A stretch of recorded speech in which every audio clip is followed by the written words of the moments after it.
Hey everyone, thanks for learning to play games. My name is Lance, and in today's video I'm going to take a look at a brand new game coming to Kickstarter called Once Upon a Line. This is a brand new game by Perte and Fracas, and is going to be published in the US by Lucky Duck Games. This is a 1 to whatever number of player game, as you're all working together and no one's actually controlling anything. You're working as a team to go through this story, so you can play any number of players.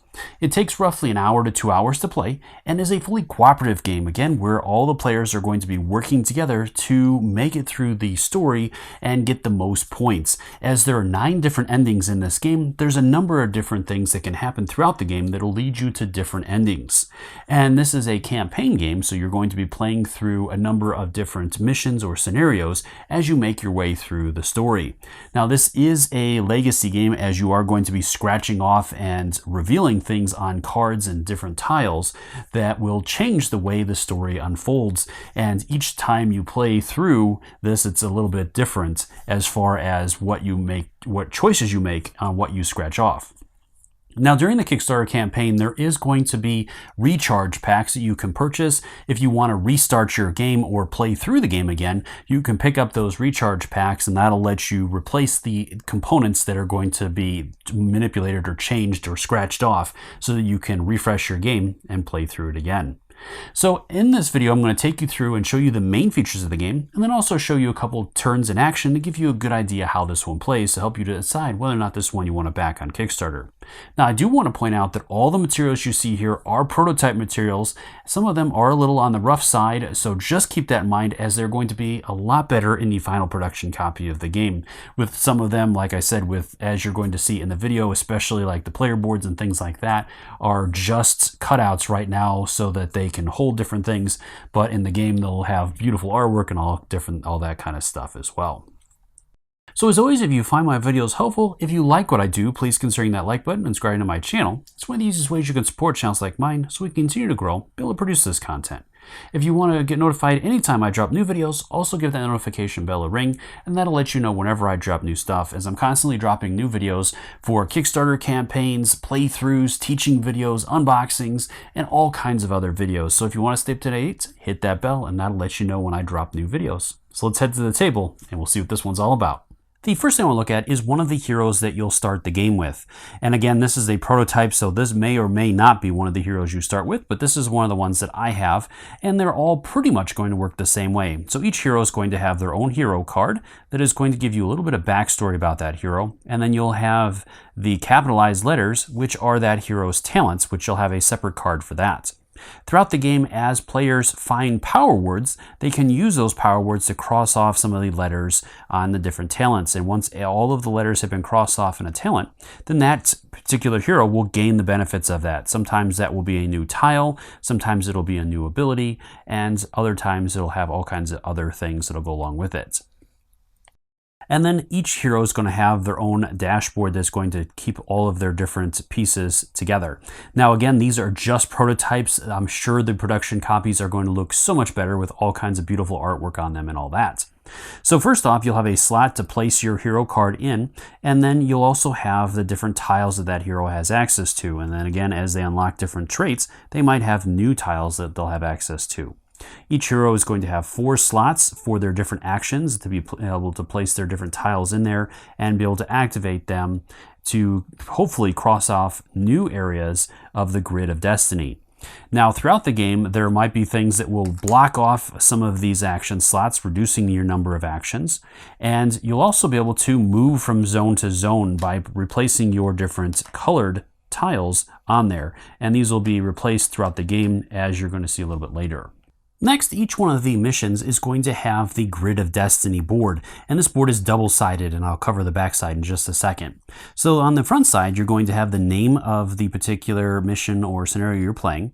Then you'll have the Grid of Destiny, which will be made up of rows and columns, and you'll have letters on top going down, numbers on the bottom, and then you'll have the Line of Tragedy. So each time the players are required to scratch off one of these squares, you'll handle it, and there'll be some sort of penalty underneath it that the players are going to have to deal with.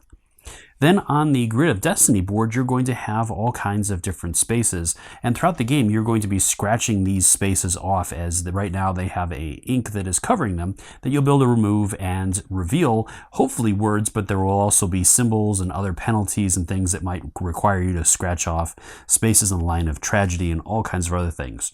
You also have lock spaces, which means that you cannot scratch past those spaces unless something else allows you to do so, which will be unveiled as you discover different things. Now, there will be different words that you're going to reveal on here that are going to be either from right to left, left to right, from up going down, or from down going up. You will never have words going diagonally, so you don't have to worry about that. You'll also notice on here that full words are going to be framed by a bar on either end of the word or brackets, as you can see here in these examples. Now, some words might have both a bar and a bracket, which will mean that that is a power word. And again, with those, you'll get to cross off the different letters on your hero's traits that you potentially can unlock. Now, moving over to the back side of the board, card, you're going to have, again, the name of the scenario or mission, your starting narrative. So this is going to outline the story that you're going to be going on and what is going on to begin with. Any objectives that you have. So with our main quest is to get to the city as quickly as possible.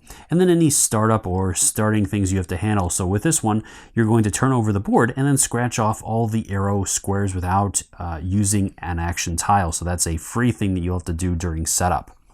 This is also going to outline any heroes you're going to use and their numbers for their hero card and trait card, and then any inventory that you'll have as you go along or anything you discover as you go along, as well as pellets, which are going to be your currency that you'll be able to spend for different things as well.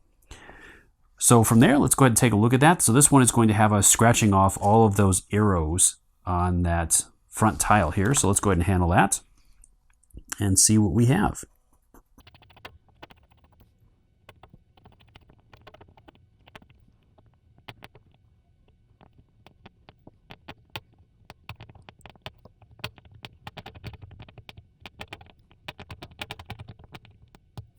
All right, so we have the word dwelling.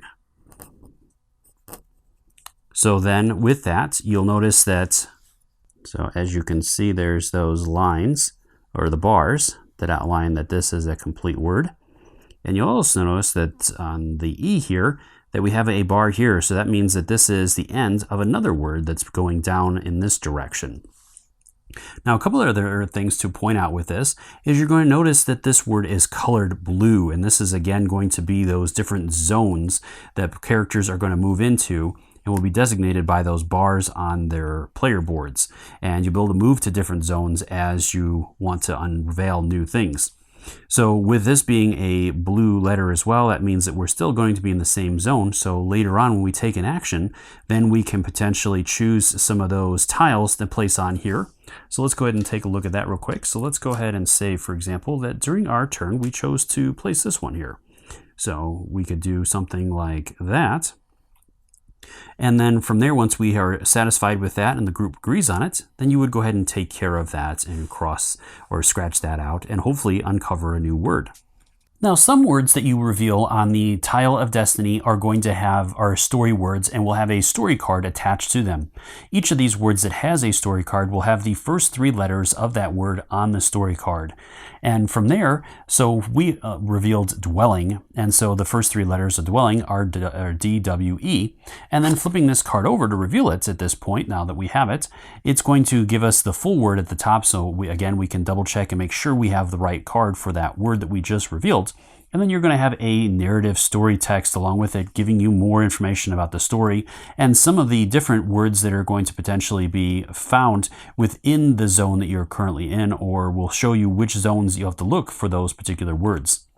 Now, some words are going to be underlined as well, and with these, that's going to tell you that the word is located at a right angle to the word of the title, and that there is a letter that is going to be in common with them. So we already know that were found dwelling, so we're going to have colony and cache somewhere on that grid along one of these, connecting the different letters there with ours. So for example, with colony, most likely it could be one of these L's that it's going to branch off from as the other letters in here, or it could be the N as well. So there's a couple of different letters that we could potentially check and see if we could find that one. Now, some of the cards are also going to have other instructions at the bottom of the card or objectives that we'll have to meet. Each card is going to have a number which might correspond with other cards, and then some of the cards will also have icons up at the top.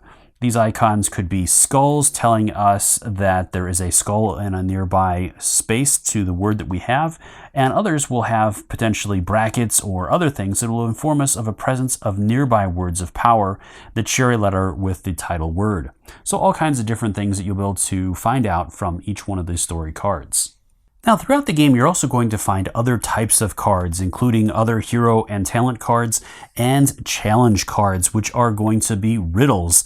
They are going to give you a riddle that you're going to have to try to solve. And the riddle will have the word up in the top here. You'll also have a couple spots for clues.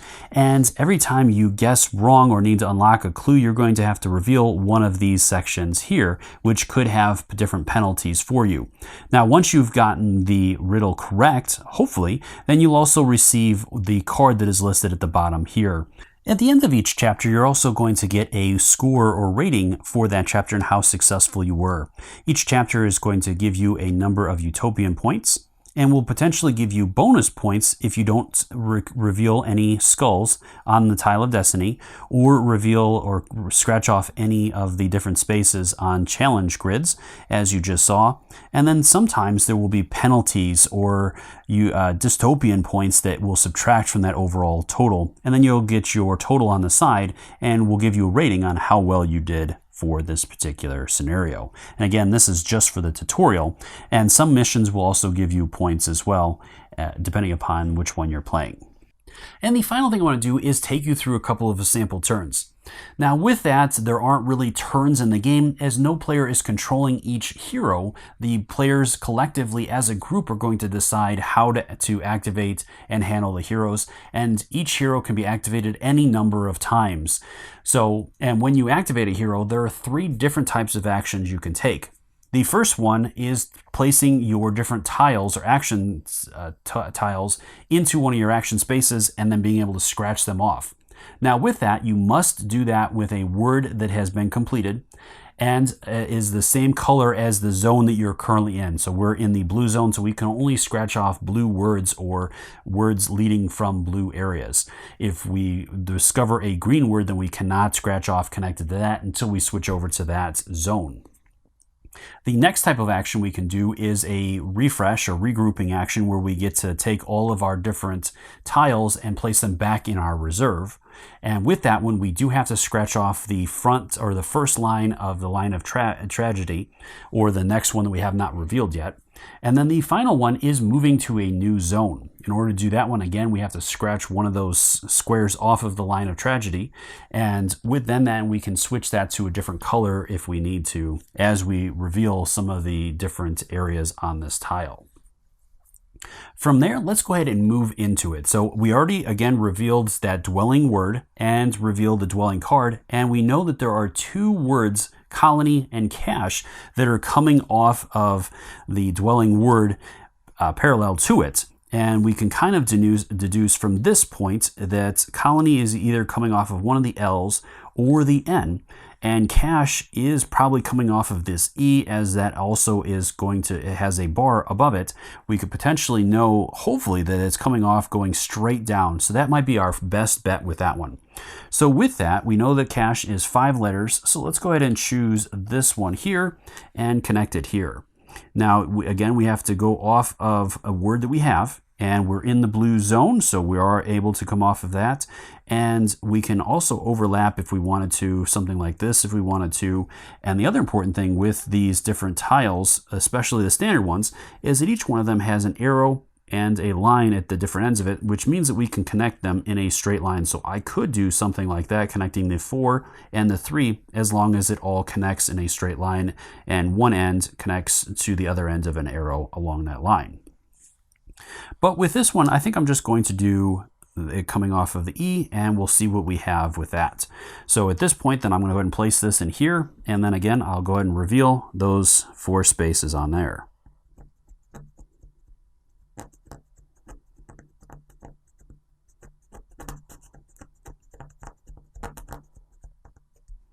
So it looks like our guess was correct. All right, and with this one, let's go ahead and clean that up a little bit there so you can see that a little better, hopefully. So with that one, we have a bar and a bracket, which means this is a power word. So that will help us in our traits. And I don't have a pen at this point, but basically we would be able to use each letter of this and cross off some of our traits. So let's see if we have anything. So we have the C, and there are no C's, so that's simply wasted. If we had another hero, then we could potentially use it on that one as well. Next is an A. So we do have one A here, so that A would be crossed off. There's another C, unfortunately. Again, we don't have a C. An H. Let's see if we have an H. There are no H's, so very, very unfortunate with that. And then E. We do have an E on gifted. And that's the only E out there as well, so we could scratch off that E and an A. Unfortunately, the rest of those are going to be wasted for that word, but it starts working at leveling up our hero and potentially unlocking new traits for them. All right, so that is the end of that particular action. So then again, we go into another one. And again, at this point, I think, let's go ahead and try to find that other one. I'm feeling like it might be along here, which it would extend. Let's see, it is 6 letters. And we have, let's see if it goes 1, 2, 3, 4, 5, 6. Let's go ahead and try that. So let's go ahead and extend up. Let's go there. Let's go down one more, and then we'll come up through here. So we'll do that with it. So let's go ahead and just shift this over for a moment so we know what we're doing here, and we'll see what we find here. So coming off of that, we found a dot, so nothing there. And we'll go down one more, another dot. So not what we're looking for. And then going up, there's another dot, another dot. So it's all dots, unfortunately. All right, so that was not helpful. All right, so this will go into our second action space. So that is the end of our, basically our turn or action. So again, then we could go again. So at this point, let's go ahead and try one of the L's. Let's go off of this one here. And let's go up. So I'll go this way and try that one. All right, see if we get any luck on this. And we found a hand, so that means that we must stop at that point. Any additional ones are wasted, and that is it for that. So no luck there. And so it has to be this one here. So let's try as our last action. We do have one space left. We'll try going up as well. So that'll go in our last space. And let's go ahead and reveal this one here. And we have an O.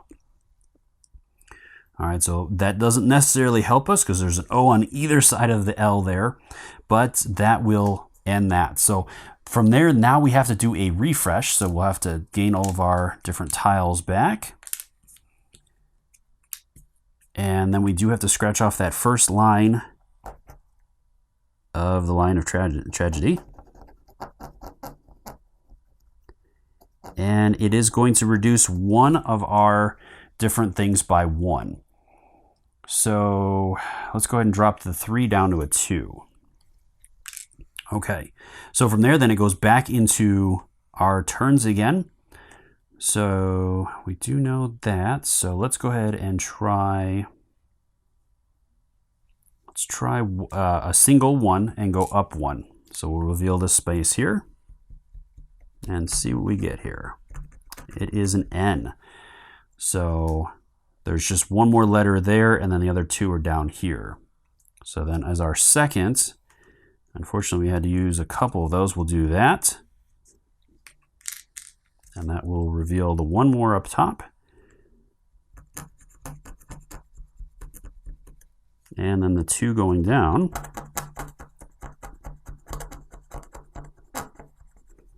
Okay, so that is colony, and that one is a story word. So the first letter is there, and the colony. A massive wild hive made up of thousands of cells hangs from the squalor tree. You can hear the buzz of a honeybee emitting from every alcove of the structure. Amongst this noise, you can make out the signature sound of Hexa. You recognize her by the bracelet fastened around her leg, and you'll finally be able to take flight. So this one tells us that there is a power word around here somewhere, and it is part of the main quest. So we need to find the words honeybee and bracelet on the grid of destiny. Then we can scratch off all of the locked spaces on there, and then we'll get to take card Z020 from that. All right, so from there, then we would be able to continue on. But I think at this point, I'm going to go ahead and stop there. And I hope you found the video helpful in deciding whether or not this is one you want to back on Kickstarter. As always, if you have any questions or comments, please post those in the comment section below, and I'll do my best to answer them. Or swing by the Kickstarter's main page and drop any questions you have there as well. I'm sure the creators would love to hear from you and are more than happy to answer any questions you have. Until next time, I'll see you later.